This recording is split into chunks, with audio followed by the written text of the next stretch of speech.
Please enjoy the story Cinderelliot. Cinderelliot. Epigraph. Why does society always judge our choices? If we were all to pick the same shade of color, the canvas would be so bland. Fury Evans, author of Cinderelliot. Blurb. In this story told from the perspective of an unsung version of Cinderella, Elliot Banks discovers what it truly feels like to have an unrequited same-gendered love towards your straight close friend. Note: this story is based on true events and contains clear elements of LGBTQ+. It means so much to me because Elliot Banks is basically me and his unrequited love story is everything I'm going through. Of course, there will also be many fictional parts here. See if you can't tell which is which. Inspiration. 0 minutes and 0 seconds by Sonderingly. The Cinderella Fairy Tale. Prelude. He was my Prince Charming, I wasn't his Cinderella. He was tall and handsome as hell, I was next to trash. He was the king of my heart, I was only a commoner in his eyes. 0 minutes and 0 seconds, beginning. He was a knight with gallantry wrapped around his muscles. His soul chimed with golden charms that towed the hose from miles away. Ronan Chase was the epitome of heaven. Blessed with hot looks, chiseled with brick-hard muscles, his dark brown eyes were the death of me. Manners, on the other hand, ran away from him. He was a devil, a cunning fox, trying to sneak himself into the paradise of worthless horse. Ronan Chase was the diamond in the rough. 0 minutes and 20 seconds. When Ronan flashed his smile, I could feel a choir of birds singing around me. When he showed off his biceps, I had to restrain myself from biting his lips. When I had him all to myself, that was when she came. 0 minutes and 40 seconds. Rania Walter. The evil serpent that had been working in silence to repel us apart. The shipwrecker witch. The temptress with the seductive grin. The brunette-haired queen that had long reigned inside Ronan's heart. My heart screamed for dear life. Rania Walter is the definition of a parasitical third-wheeler. My conscience sighed in frustration. No, you are the third-wheeler. Wake up, Elliot. He's in love with Rania, not you. He's straight, for God's sake. 1 o'clock. They clenched my heart as they crept up their fingers on each other's skin. The way they traded laughter, their indestructible bond of affection, flushed out all the faith I had inside me. I began faltering to my emotional distress. The blades summoned me with their deceiving voices. I embarked on a hunt for my inner serenity. A few scars on the wrists wouldn't hurt, would they? 1:20. That was until he came and comforted me with his strings of empowering words. I didn't tell him the truth, I didn't want him to know the truth. Rania sensed the monkey business. She hissed upon my entire existence and sought out to eliminate me from Ronan's life. She mapped out all her manipulation techniques. Rania Walter was the definition of a doomsday. I was a victim of her brutality. I almost gave up. I faced myself in the mirror, but it stretched out its hands and choked me. It shrieked that I was a pussy for faltering to her devilish acts. And so, I began fighting for Ronan. Ronan Chase was my pot of gold. 1:40. The school prom was a week away. I went to the mall in search of my royalty attire. Ronan went to the mall in search of brainless horse. We both ended up in the same shop. It was a #1 stop for men's shoes. Ronan struck a heart-melting smile when his eyes met mine. If I was the cheese and he was the pizza, I would totally lay myself all over his body. I put on my leather shoes, hoping for a miracle called Prince Charming. He put on his leather shoes, praying for another Cinderella to sleep with. 2 o'clock. I picked up pieces from my past and recalled the darkest chapters of my life back when I was 13. I was hunting for my real identity. I was discovering what sexuality meant. The closet was too small to contain me. I knew I had to come out sooner or later, but the demons were already waiting with whips in their hands. Each one sizzled my skin with their ultraviolence. I was said to be a destructive grenade in this society, the creator of all future flaws in the system, an unworthy piece of religion-defying garbage. The closet watched from afar with sympathy written in its eyes. It whispered, "Find your happy ending." Ronan Chase was my happy ending. 2:20. Ronan came to school with a purple bruise patched on his left eye today. He refused to spare an alphabet for anyone. I watched as he slowly drowned into his shades of blue. Ronan sought solace inside Anya's embrace. He refused to spare a glance at anyone except her. I witnessed as he flushed out the 7 colors that I had long attempted to draw on the black canvas of his heart. 2:40. A few days after his eye healed from the sore, and his shades of blue were no more, he approached me with a grin plastered on his face. Ronan asked my prom date was going to be. I pretended to be ignorant when, in fact, my heart was screaming for his name. "You, Ronan Chase. You're going to be my prom date if only you were mine." I opened my mouth to say something, but I could sense the evil serpent watching from afar. Rania was calculating my every movement, her to-do readings predicting my words. The surge of faith patted me on my shoulders, reassuring that I could break through her curse and win his heart despite how the odds continued to rebel against my favors. Days went on as I tried reaching him from the dark side, hoping to break through the biggest barrier in my pursuit, Rania Walter. Ronan Chase was a beautiful curse that couldn't be lifted from my heart. 3 o'clock. Today, Ronan told me that he needed some time away from me. I could hear Anya sniggering in the distance. I knew this was her doing. Ronan felt I was so desperate for his affection, I clung to him like a baby. He dismissed me as his close friend. He threw me off the building into the abyss with his mockery. Oh, the ocean was so deep, but his words were so shallow. 3:20. The prom night was tomorrow. I hung my black tuxedo inside my closet, rented for the lowest price. I knew this would be a tragedy. I could never match up to his standards. My lips let out a sullen sigh, plastic dreams hidden in the dust. How I wished I had a fairy godmother. 3:40. I stared at my leather shoes and realized I didn't have a dance partner for the prom. Would he notice if I crept up to him and let my fingers caress him softly? Would he take my hands and leap together across the dance floor with grace? Maybe a fairy godmother could give me the answer. 4 o'clock. I called the goddess that ruled in this house of slavery Mother Gothel. Mother considered my birth as a mistake. She loathed my entire existence. Even before I left for the prom, she drilled a sermon into my ears, her acidic spit disfiguring my fragile heart. She gave me an ultimatum: by the strike of midnight, I would return home safe and sound so she could throw me back into the closet. Just like the way things were supposed to be. 4:20. It was only 12 steps to the red Cadillac. All fit as a fiddle in my black tuxedo and leather shoes. The miracle could come to life tonight, but a catastrophe awakened and erased my fantasies. I tripped and fell into a pool of mud.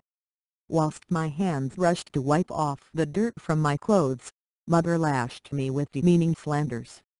I broke out in tears and headed down the barren street. The words were too corrosive, each one picking at the edges of my heart. "Suits you right, you disgraceful what?" I captured every single mockery she spat out earlier, but the last of them had a lasting impact. Maybe if you stop being such a gay piece of shit, God won't punish you like this. After a while, the emotional turbulence became too intense for me to handle. My knees faltered, and I knelt down on the road. The brownish leaves danced along in the wind. I felt them caress my face gently, perhaps reminding me of the good things that would come. But God hates people like you, Elliot, my conscience spoke.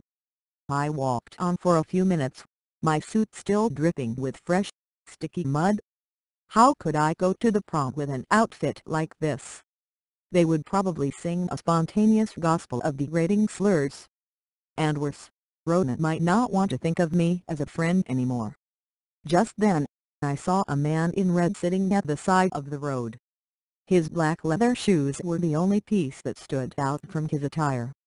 I approached closer and slowly traced his tan skin, black pompadour hair that gleamed under the sunset, and the average-sized physique. He was crying and I didn't know what to do. 4:40. The man in red somehow gleamed with a calming aura I had never seen before. He pointed to the house in front of him and told me that his Cinderella needed a savior, but the guardians kicked him out before he could rescue her. He broke down in tears and I consoled him with my side of the story. He unbuttoned his red tuxedo in dismay, unwore his leather shoes, and handed them to me. I hesitated at first, but his sincerity could soften even the coldest hearts. I also took a masquerade mask as red as an apple from him. He ended with a mere string of words that was worth an epic memorabilia. Do not let your fears conquer you. Seize that opportunity and live your fairy tale. 5 o'clock. Another yellow carriage appeared around the corner, so I waved to alarm the driver. I stepped into the carriage, and toward the castle I went. The taxi didn't feel as miraculous as an actual pumpkin carriage, but at least it was better than miles of walking. I recalled the time I rode a taxi like this one together with Ronan a while ago. We were in the back seat together. I couldn't help staring at him as he peered out of the window and savored the scenery. When he suddenly turned to me, a series of awkward eye contacts occurred between us. I remembered how he blessed me with a smile so intimate, I had to look down on my lap in embarrassment. Louis, a friend of ours who was sitting in the front seat, somehow caught us having our bromance moment.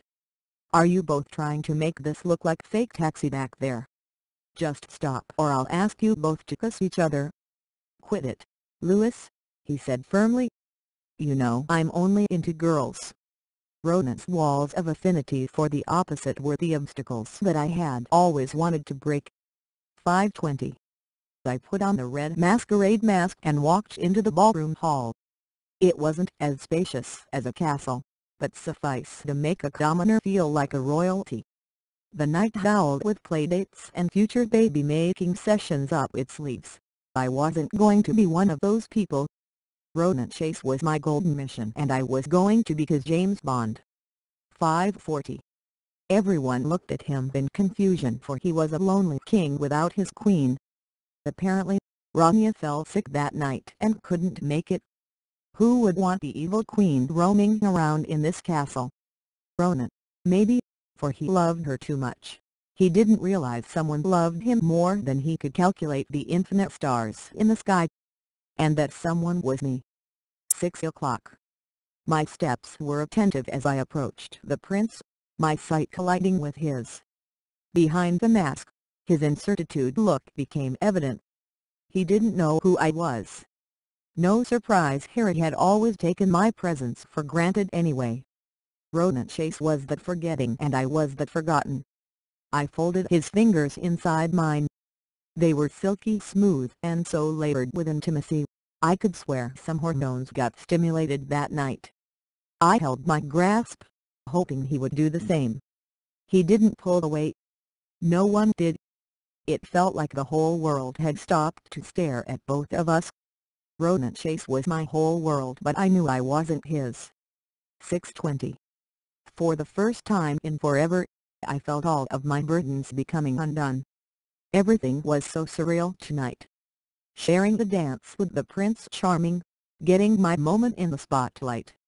Ronan Chase was the paradise I had always wanted to taste. His eyes reflected a plethora of endearment that reached into the deepest core of my heart. His fingers decoded the quirks behind the scenes of my quietude.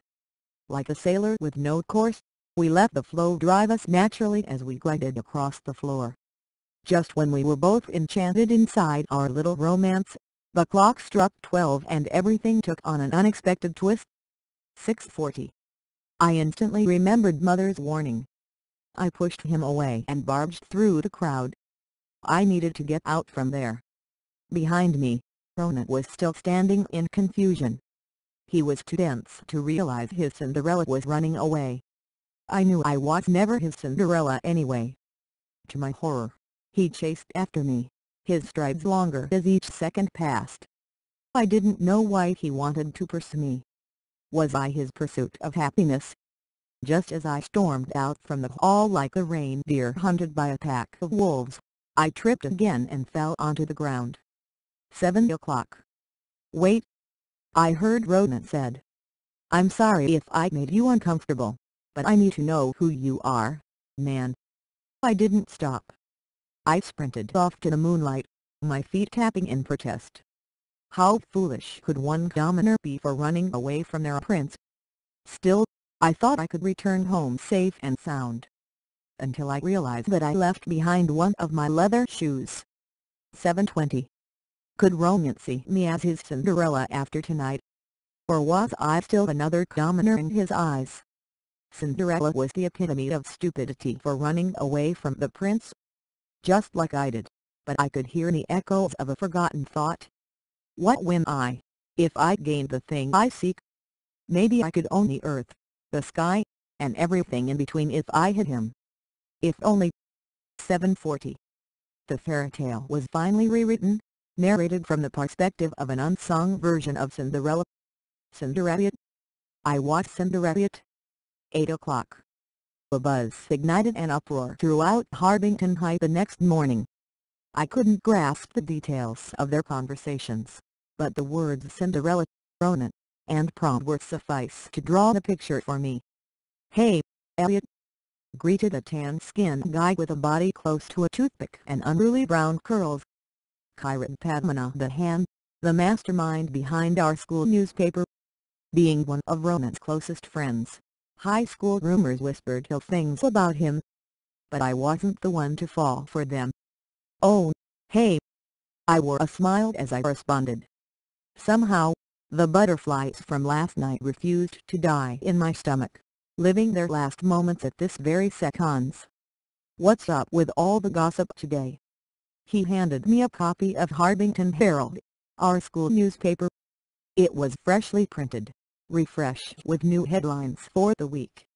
The Herald still posed the same gold-stock vintage fonts and layouts though. It seriously needed a makeover. I chuckled slightly, my eyes centering on a rather intriguing article. 8:20. "I wondered who that guy was," he said, his eyes staring off into the blank space. "I'm not gay though.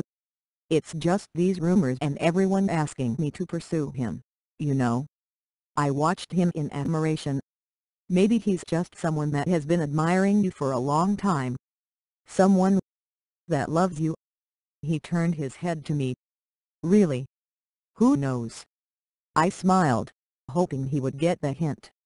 He didn't. 8:40. He had one of the Mystery Cinderella's leather shoes. Although, he clarified that he couldn't care less about this whole same gender fairytale crap. I knew his heart was cursed with hatred towards people who embraced the 7 colors of freedom. 9 o'clock. It had been 24 hours since I made the biggest mistake of running away from my future king. It was 24 hours until the 2nd anniversary of their union. Every day, they would laugh together like this world was only built for them. Rania would smile before kissing him a farewell and Ronan would watch her in admiration as she left.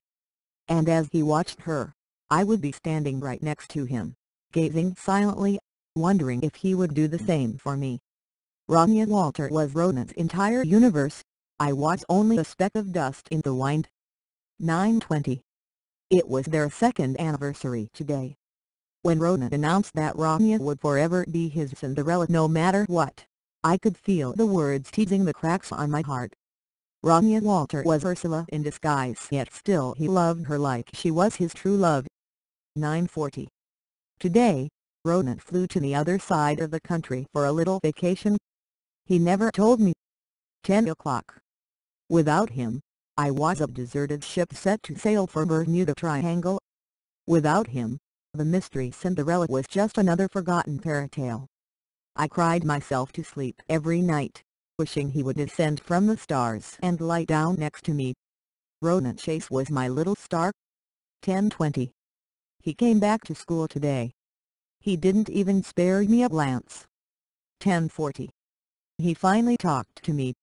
Although it was just another exchange of small talks and farewells, he had me even before he said hello. 11 o'clock. He said he could care less about this whole Cinderella mystery, but he played the game, in hopes he could destroy another peasant's plastic dreams. He didn't realize I was his Cinderelliot all along. 11:20. This morning, Ronan said I somehow looked familiar, but he wasn't sure how. I reassured him I was his close friend and nothing more.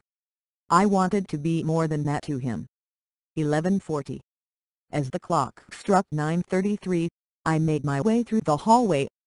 Then, I saw him by the lockers. His lips were decorating hers with cocaine kisses.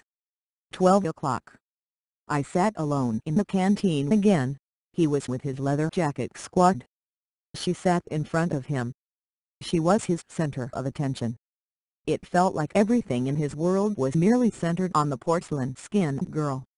A part of me wanted to rage on their destined bond, but reality struck me in the face. Ronan Chase was the brightest constellation in the skies. I was nothing but an unnoticed trash can. 12:20.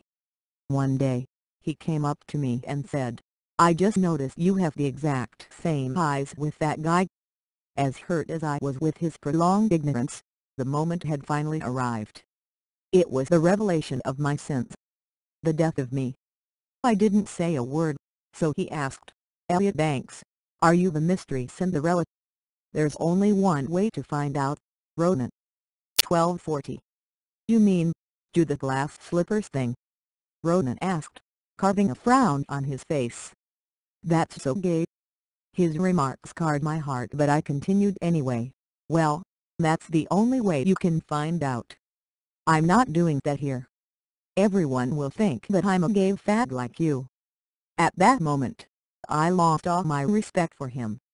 Without fear of repercussions, I landed my knuckles on his jaw. And that was when the battle began.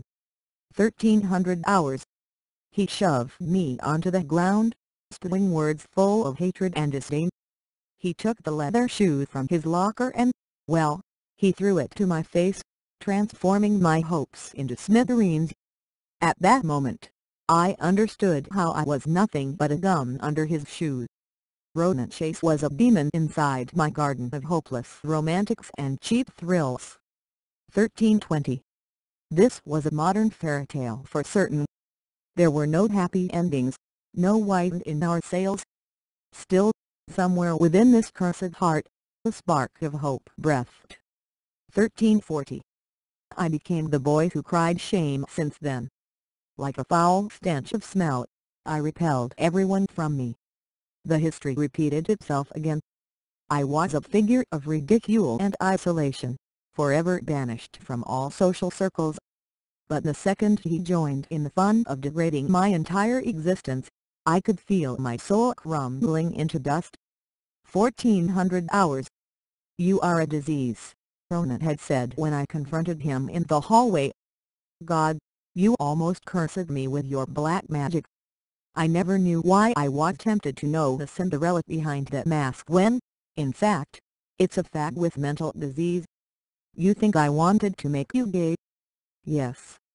"No shit," he continued, crossing his arms. "But I escaped uninjured, luckily. So, don't ever come near me again. I will never, ever be your Prince Charming. You hear me, little fag?" I was a lone ranger, a lost cause, trying to match the constellations to sail my way out of this ever-expanding sea of atrocities I called real life. But the wounds continued bleeding with war cries and unrequited love. I had no shoulders to lean on. Somehow, friends had disappeared from my dictionary. I returned home to more abuse from Mother Gothel. Never had I felt more hopeless, more inclined to suicidal tendencies than now. "I will never, ever be your Prince Charming." His fury played a role, but his words were the sting. 1420. The nickname faggot Cinderelliot made me resort to the nights they were a better company. 1440. This time, Ronan wasn't there to flush out all of my pain. Instead, he stood there, raw disgust written all over his face when he saw the scars to my beautiful. Little did he know that he was the reason I cut myself. The nickname faggot Cinderelliot was a symphony sang by a choir of devils, and the lead singer was Ronan Chase, the boy I once loved. 1500 hours. When my attempts with the knights failed, I ascended to the roofs. Maybe I could finally get a taste of paradise, but another stranger somehow wanted to join the mission. His name was Reed Kill Me and he was my suicide squad. 1520. I wondered why his last name sounded like Kill Me, and my ignorant self actually told him that. I get that a lot, he said, flashing a smile so packed with sincerity. I guess I was born to die. I gazed down on our death mat, weighing the pros and cons. Was this worth my pursuit for happiness? I took another glance at the Lone Ranger beside me, and somehow, an epiphany hit my mind. I pulled him away from the edge and said, "Reed, I don't think we should do this." 1540. Thank you, Elliot. He hugged me. After hearing your story, I feel like there's still light at the end of the tunnel. My heart pounded to a hardcore metal track as I remained inside his embrace. The warmth from his body sent beautiful disasters down to my core. I felt a sensation nothing like I had ever felt before, as if the world had been storing the best for the last. Could Reed possibly be my new Prince Charming? 1600 hours. I couldn't help it. He was etched into my mind like a nostalgic moment. His image forever haunted my soul. Reed, the boy with the Cole Sprouse hair and the swoon cerulean eyes, a stranger hiding in the shadows of the world's flames. Reed Kill Me had become my prince in distress. 1620. My heart sank when Ronan posted photos with my classmates on Instagram this morning. They were having fun on an island off the coast without me. Reed consoled me that solitude was better than hazy rituals and misleading cliques. He understood me more than Ronan did. He would nod to my stories, and we shared laughter, tying our bonds into an unbreakable knot. Although we still had our own battles to face, we were there for each other. And that was what mattered the most. So, Reed and I continued to be misfits in this modern world filled with fake gods and monsters. 1640. Although, deep within my heart, I was still hoping Ronan would love me just as I loved him. 1700 hours. On the other hand, something in Reed's eyes predicted another fairy tale was about to be written. Everything made sense with Reed by my side. For once, I could actually remove on from my long-lost prince. Still, I couldn't help to reminisce everything I could have if I had him. Was Ronan Chase really my Prince Charming? Or was he just another pity party? 1720. Ronan hopped on the trend of the yapping. He hid behind ephemeral clouds of fruit-tinged smoke, clinging desperately for Anya's affection. Sometimes I wish I was the one under his arms so bad. 50 Shades of Grey tainted my imaginations. But when Reed came and said hello, the fantasies faded into thin air. 1740.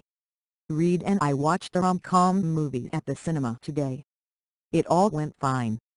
Until he laid his hands on mine. 1800 hours.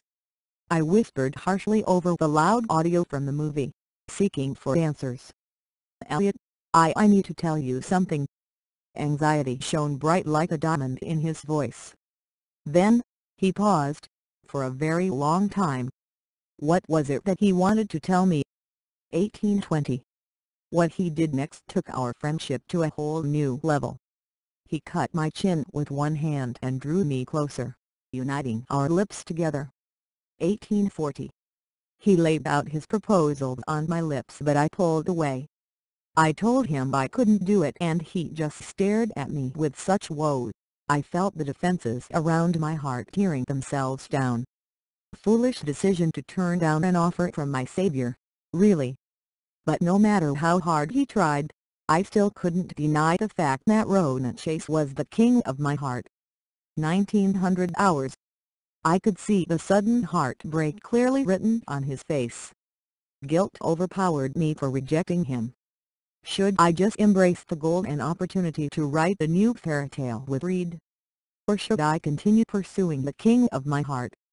Nevertheless, he stomped away in anger and left me alone with my babies, the popcorns and hot dogs. 1920. The following day, Ronan suddenly expressed his apology for me. He regretted everything he did to me, it seemed. I pretended to be hurt, hoping he could see the real Elliot behind the masks I wore. It's too late to say sorry now. He grabbed my hands after those words came out from my lips. His gaze locked on my eyes, igniting a rush of adrenaline inside me. My heartbeats were a dance track, anxiety my blatant exposure. Please, I need you. 1940. We're best friends, Elliot. Don't you remember? I recalled the time he called me a faggot. When he humiliated me in front of everyone. When he turned my Upon the Stars wishes into plastic dreams. Was he really worth my love? He confessed that he broke up with Anya. The warmth in his words, these fingers wrapping around my wrist, somehow felt like a message from the universe. This was a miracle. Alas, when I turned my head to the side, someone else had been watching the whole scene from afar. Reed. 2000 hours. I freed myself from his clutches and went to pursue after Reed. Behind me, I could hear a choir of shaming insults and evil laughter coming to life, once again led by Ronan Chase. This had been a prank all along. What a gave back. That was the last thing I heard Ronan said to me. 2020. Ronan Chase was a devil inside my heaven. 2040. I sat beside Reed on a boulder at the open field. None of us had anything to say for a long time. We both stared at the skies, deciphering the silver linings and color spectrums. I wish they had the answers to my dilemma. Why do you love Ronan so much? He finally asked me, breaking the silence. I had been asking myself the same question. Why was I too clingy with such an ignorant fool? He was a Michelangelo work of art, but behind the godly looks, a demon resided. He will never be anyone's Prince Charming, Reed continued.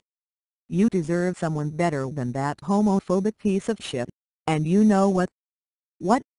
I'm in love with you, Elliot Banks. 2100 hours. He wished I would stop clinging to someone that would never acknowledge my feelings and accept my idiosyncrasies. There was someone out there who appreciated me more than Ronan, and that someone was Reed. He ended our conversation with the ultimate question. Please, Elliot, will you build a paradise together with me and live our fairy tale? Yes, let's live our fairy tale. And this time, we vowed to write a happy ending to it. 2120.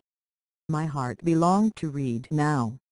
I discarded Ronan away to the barren lands of forget you. Yes. I came to a conclusion that this having a crush on your straight close friend phase was a futile segment of my existence. I had finally written the ending to this unrequited same-gender love story.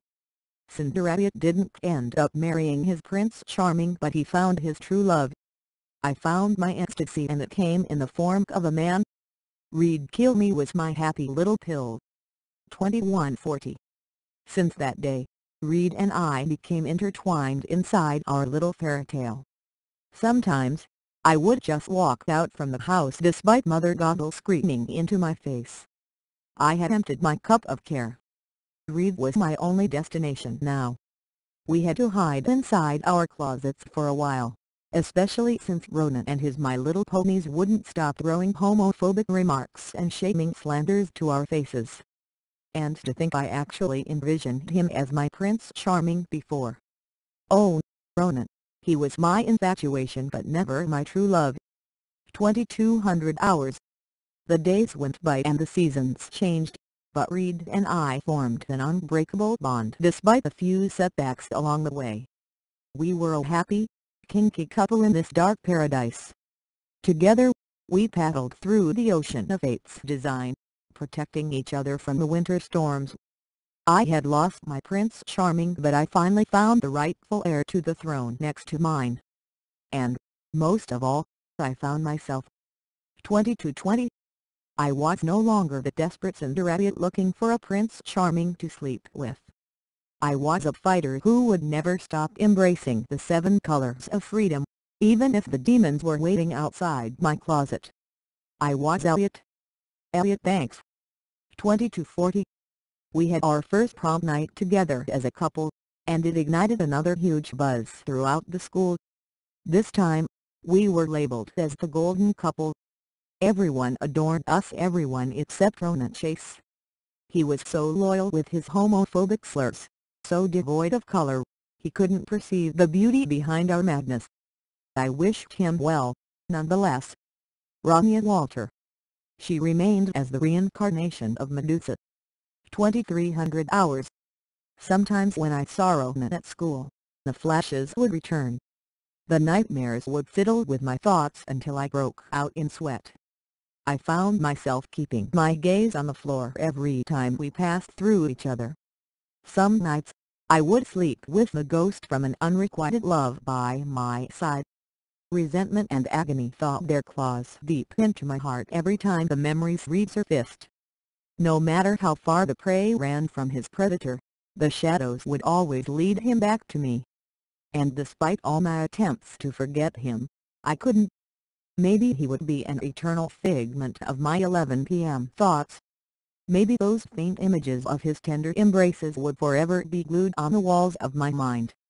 But I would never let them stand in the way between Reed and I. He faded away after a while though, because, for the first time in forever, I had finally found my happy ending. 2305. That happened when I was still a child in this cruel world, hunting for the purpose of my existence. My high school era ended with an upbeat note when I regained all the friends I had lost, and most of all, someone who I could share my joys and woes with. Reed Kiley is my happy ending, I convinced myself. A hand suddenly covered my eyes, another grabbing my chest. I remained still on the park bench, letting out a slight chuckle. I knew the touch too well. His soft, graceful fingers were like those of a pianist as he played the chords written on my body, often triggering the rush of lustful desires. He nurtured every part of me like they were his own. He wasn't possessive. He knew me and I knew him. "I've been waiting you for ages," I said, caressing his arms before slowly taking them off from my eyes. "Where have you been?" He brushed his lips against my forehead. "Ah, you know how it is with my parents. They can't even see out of the house without their 1-hour sermons. Sorry to keep my sugar cake waiting though." I couldn't help but smile when he said that. Sugar cake? The warmth of his breath sent a lustful sensation down my spine. I felt my hormones raging, pleading to devour him right there in the public, but I held my desires back. Still, there were some things I couldn't hide from him. "Yup, you're pretty much mighty weight. Are you having a boner?"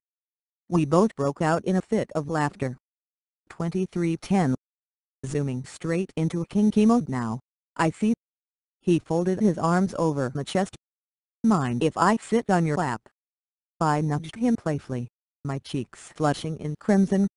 "Reed, stop it. There's a lot of room on this bench." "Yeah, there's so much room around here." "I bet you've been waiting all year to say that, haven't you?" I watched him turn around the bench before landing down next to me. "Well, I am a fungi after all, especially in bed." His lips curved up into a smirk. "Hey, I got a surprise for you." "What?" I asked, although his lips already betrayed the answer.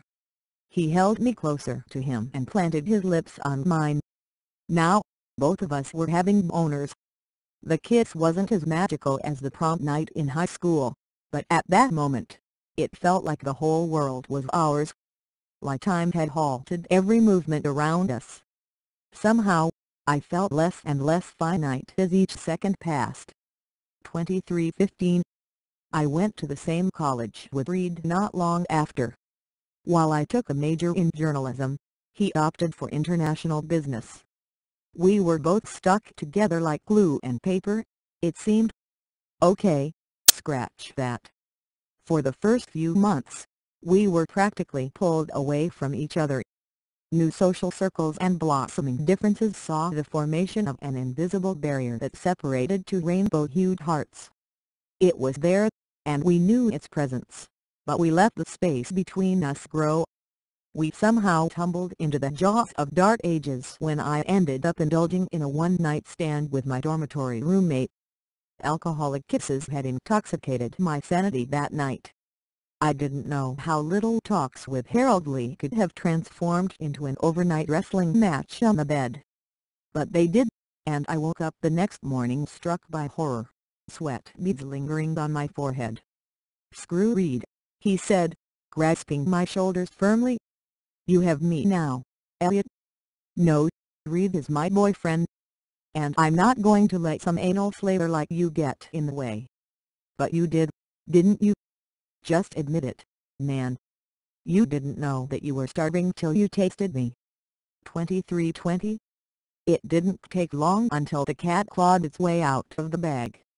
Reed found out about the subsequent obsession Harold formed for me, and we had a falling out. A real hard one at that. I rented a nearby apartment and moved out of my dormitory so he would stop hitting on me all the time. It took me quite a few weeks to mend my bond with the person who was there for me through those cold times in high school. I bowed my head down every time I saw him at the college. I spent bitter nights wetting my pillows with tears. I knew this couldn't go on.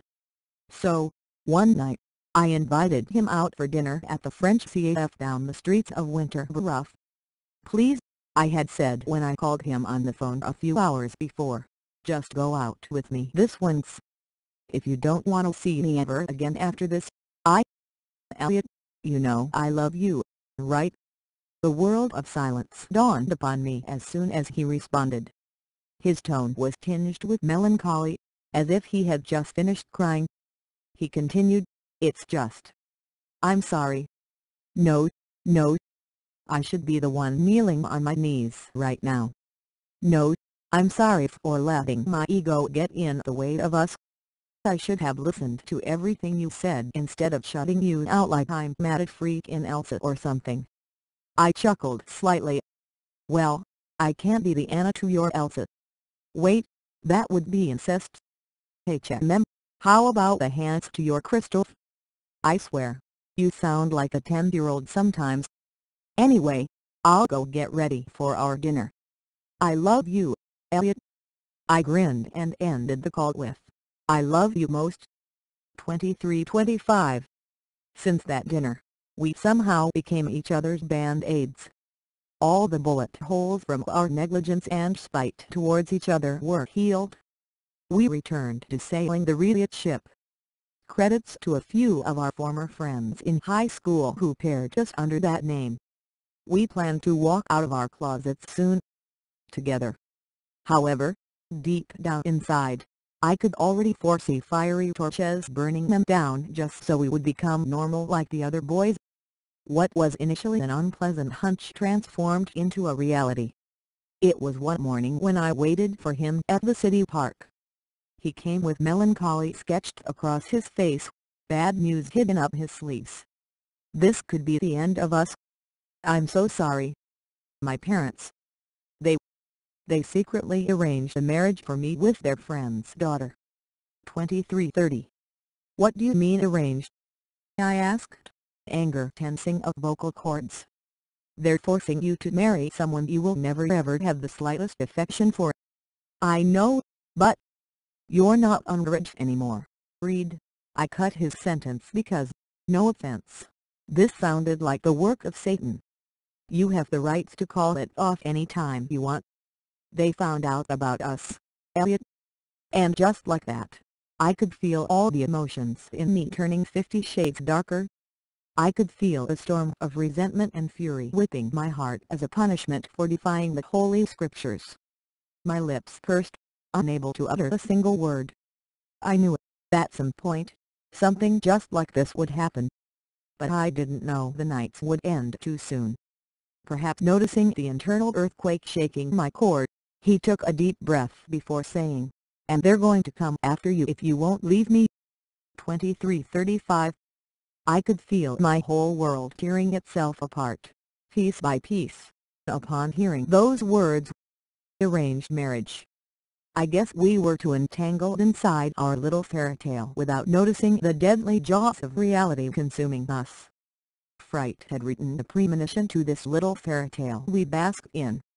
It foretold that Cinderelliot would become another forgotten folklore. Reed went on to explain how his parents dragged him out of the closet. They called him a disgrace, a candidate of help. They threatened him, if he chose to lay amongst the damp souls, he would never see the sunlight ever again. "And now," he said, his eyes bleeding with sea salt, "they want me to marry a girl and start loving pussies instead of balls." I rejected to absorb the molecules of this bullshit into my skin, but the deed had been sealed. Despite how it was a forced marriage, he confessed that maybe he would agree to tie the knot eventually. "It's the best for us, Elliot. The best for us." I frowned, the tear in my heart sizzling me. "Or the best for you? Reed, are you seriously giving in to those monsters?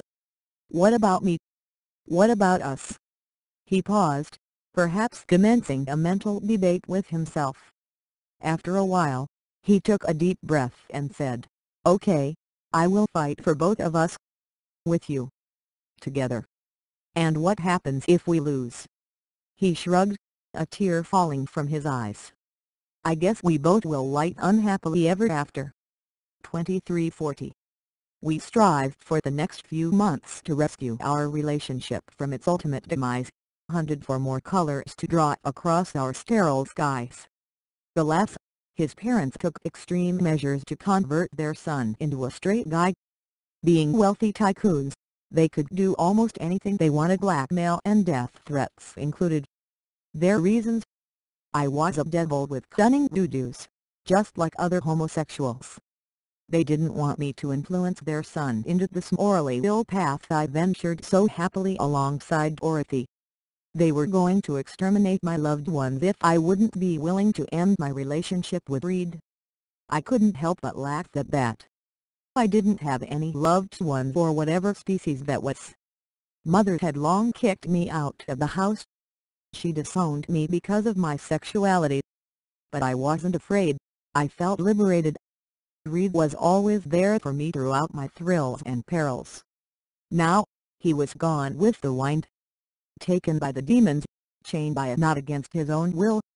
He stopped returning my calls and texts, perhaps even having his number changed by the Kilneys. Despite bitter nights wetting the pillows and the tormenting solitude, I never stopped trying to win him back. How could I? He was the savior who rescued me from my so-called Prince Charming in the first place. He accepted me back into his life even after I accidentally cheated on him. And now, I was going to be his knight in shining armor. 23:45. "Hey," Harold scratched his head as he greeted me, "I'm sorry for what I did to you. It was wrong, God." No need. A tender grin formed on my lips. "It's all cool. I heard Reed transferred to London last week. Is everything all right with you both?" He went on to plop his bottom down on a bench. I had never felt more miserable. I didn't have anyone else to turn to. Since my clique found out I was in a relationship with Reed a long time ago, they grew distant with me. Homophobia was still so prevalent even today. "I don't even know what to feel or what to do at this point," I answered in a nonchalant tone. "Go after him."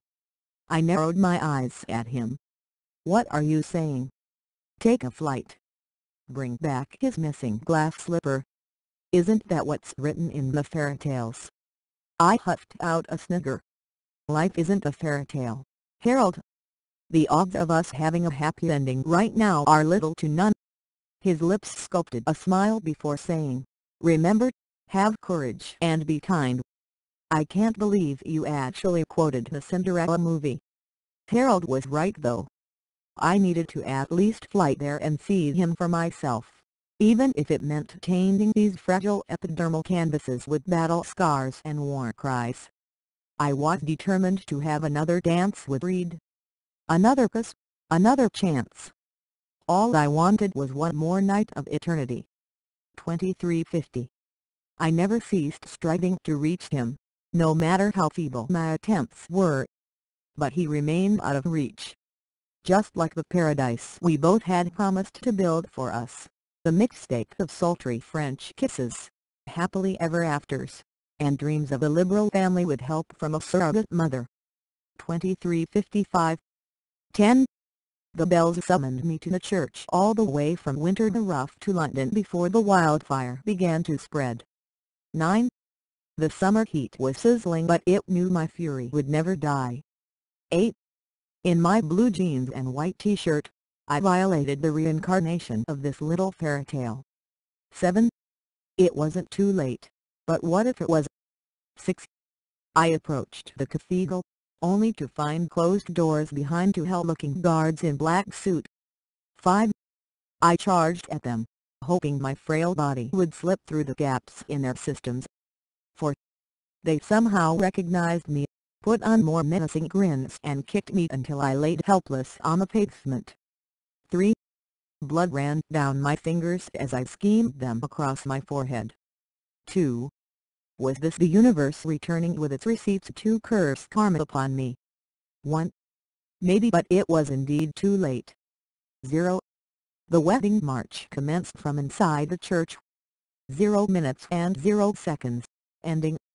The door suddenly opened and out came a familiar-looking man with sharp facial features and shades of grey decorating his hair. By the wrinkles and signature lip twist, I recognized him immediately. Danby or kill me. Reed's father. He stood there, arms on the waist, eyes spitting low-life remarks on me. As if I was nothing but a disease, a rodent scampering amongst the nobility. He nodded to the men next to him and they went on to pick me up. He's happily married now, Danby said, the growling husk in his tone a constant threat to my nerves, so you can say goodbye to your disgusting homo dreams with my son. Still, he eventually gave me a chance to see Reed for the last time, which I did. I ran as fast as I could until I saw him at the altar. The sight of him kissing his wife was a silver bullet right through my heart.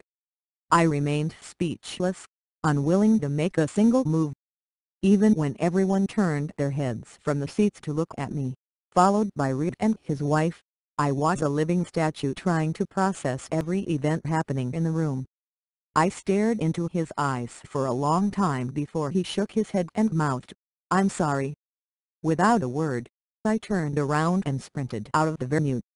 The tides were too rough for me to handle, the storms overshadowed any sense of bliss left inside me. I didn't halt in anticipation for him to pursue after me. He won't come after you, my conscience convinced me. You're not his Cinderelliot anymore. He's got a brand new one, the opposite gender, even better than you. I let the sea salt from my eyes wet the ground beneath me. I remembered the words from the man in red who I had since then nicknamed as Fairy Godfather. "Seize that opportunity and live your fairy tale," he said. But fairy tales are simply fiction. This fairy tale that I had long dwelled in, it was never real. It was all an illusion. Love is simply a design to trap innocent hearts into the abyss of tragic sins and unrealistic fantasies. I learned that now. Promises are just mere words that will eventually evaporate as the time wears them away. "Promise me we'll always stick together no matter what," I used to say. "Always," he would say, assuring me with a kiss on the lips. But our always didn't last for long and so, I lived unhappily ever after. The end. Post-meridium vertical line rodent. My paradise had turned into dust. I lived behind these bars now. It was a wrong step for me to resort to drugs.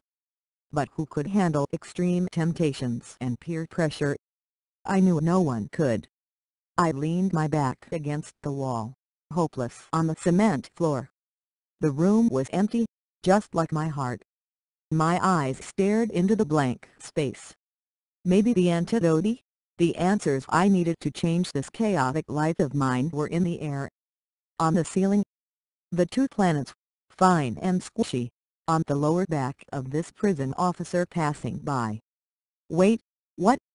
It was a lady officer, don't get me wrong. But not just an ordinary one. "Go to sleep, Ronan," she said, her voice raised, fierce like a lioness. I knew better. It was all false pretense. A disguise she had to put on every day. She wasn't the girl I knew in high school anymore. Ever since I strayed to daily doses of happy little pills and hallucinatory snow powders, it costed me a fortune. And one of my greatest losses was Anya Walter. After bouncing back and forth into several organizations, she found herself working as a prison officer now. She liked it, to my surprise. A feminazis revenge on men, I assumed. Or maybe she just enjoyed seeing me rot in this cage. I had nothing else to think of. My family disowned me after I was caught in a massive drug house ambush by the FBI SWAT team and brought here. Friends were a no longer existent part of my life. My future was a broken jigsaw puzzle. When I thought about my wrongdoings back in high school until today, tears would spill out of my eyes. The despondency was too much for a man like me to handle. This immense feeling of regret pained me every single day, especially when his image flashed through my memory projector. Elliot Banks. I recalled the days I treated him like cow manure, humiliating him for his sexuality when he had suffered enough. Mockery and abuse were my games, but karma had a funny way to repay me for my deeds. When he was happy with Reed, Rania and I were on the verge of killing each other. We were like two dogs barking all day and night.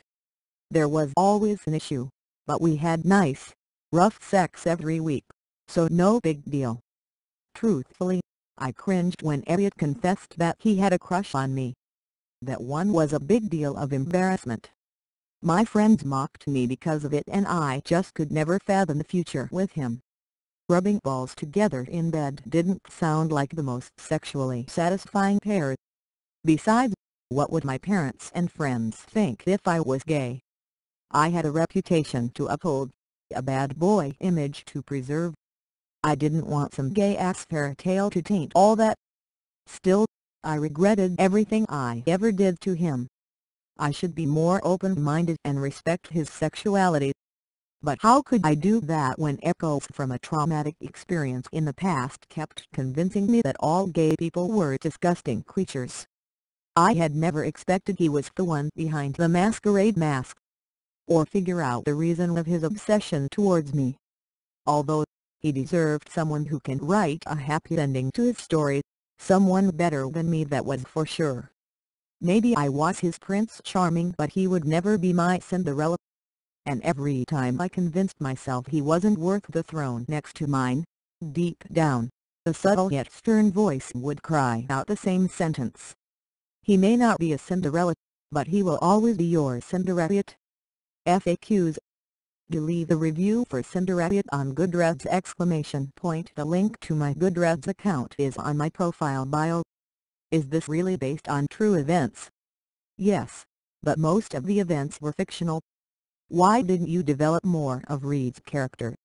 I never intended for Reed to appear at all in the first place, and I haven't found my Reed yet, so I don't know what he's going to look like, his behaviors, whether he's going to be my Prince Charming or Ursula, whatever.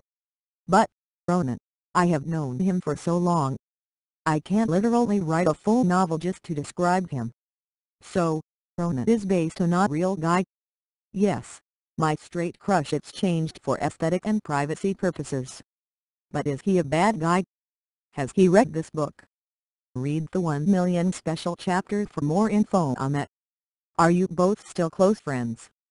Unfortunately, I decided to stay away from him due to personal reasons, especially since his friends and a few other of my schoolmates found out about Cinderelliot. let's just say that it did not end well. Is Rania really evil in real life? No, Ronan's girlfriend is the opposite of the Rania in this book, trust me. In fact, her name isn't even close to Rania. The real Rania is a realness girl, and I think she never knew about my crush on Ronan. Or so I thought. She looked at me weirdly at one point when I was close with Ronan. But, you know, my heart would ache really bad when he saw them walking together laughing, living their lives as a couple. I wish I was her. I wish I was the one holding Ronan's hands. The one beside him. But he's not into me. Or boys, as a matter of fact. And I actually cried when he listened to I Hate You, I Love You by Nash Fertility O'Brien, because the lyrics are a perfect description of my unrequited love story. But why are all the chapters so short? Because Rumsky, sorry, because it's a short story. Why fury? Why the ending? Life isn't a fairy tale. 0 minutes and 0 seconds, by Cinderelliot. Anything else? The author of Cinderelliot has received an e-book publishing contract from Topos Company to publish Cinderelliot in its full polished form there. The full novel version of Cinderelliot is going to be published as a freemium book named Prince in Distress. It will be out by early 2018, inshallah.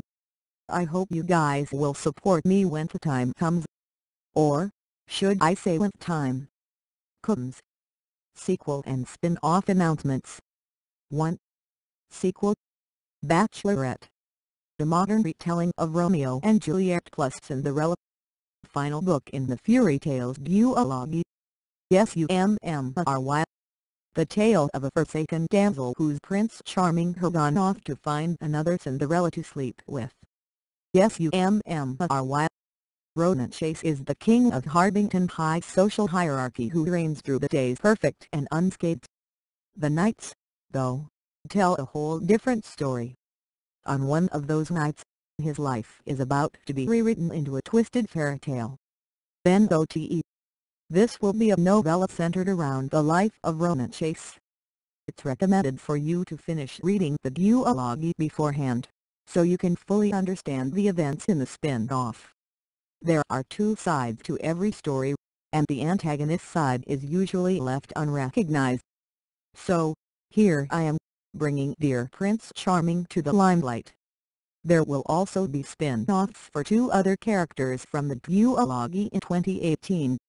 The end.